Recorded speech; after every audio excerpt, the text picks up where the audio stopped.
பள்ளிக்கூடத்துக்கு பிள்ளையை கூப்பிட வந்தான். ஆனால் இன்னும் பள்ளிக்கூடம் விடலை. சரி, வேகாத வெயிலாக இருக்குது, என்ன பண்ணலாம்? ஒரு நிழலுக்கு ஒதுங்க ஒரு மரம் இல்லை பாருங்க. இந்த ஒரு மரத்தை எப்படியே கவர்மெண்ட் வச்சுருக்கு.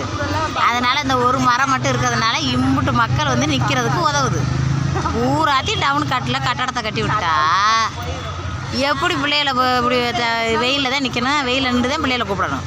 ஒவ்வொருத்தரும் மரம் வளங்க, இப்படிலாம் பண்ணாதீங்க. கட்டடமாக கட்டி அந்த காலத்திலலாம் நல்லா வீட்டுக்கு முன்ன திருநை கட்டுவாங்க உட்கார்றதுக்கு, மனுஷன் மக்கள் உட்கார்றதுக்கு. இப்போ ஓடிக்கிட்டே ஒரு மனுஷன் எங்கனே நிற்காத ஒரு உட்காந்து ரெஸ்ட் எடுக்கிற இடமெல்லாம் ஆகிப்போச்சு. இந்த ஒரு மரத்தை கவர்மெண்ட் எப்படியே வரிசையில் வச்சுருக்கு பார்த்துக்குங்க. நகரத்தில் எல்லார் வீட்டுக்கு முன்னே வரிசையில். அதனால் இந்த மரத்துக்கு கீழே அம்புட்டு மக்கள் நின்று பிள்ளைகளை கூட்டிகிட்டு போக வெயிட் பண்ணிக்கிட்டு இருக்காங்க. நானும் அதில் தான் நின்று வெயிட் பண்ணுறேன். இந்த மரம் மட்டும் இல்லை, என்ன பாருங்கள், அடிக்கிற வெயில் நிற்கணும். தாடி என்ன ஒரு வெயில் அடிக்குது எனக்கா, நீங்களே சொல்லுங்கள். வெயில் பலமாக அடிக்குதுல்ல.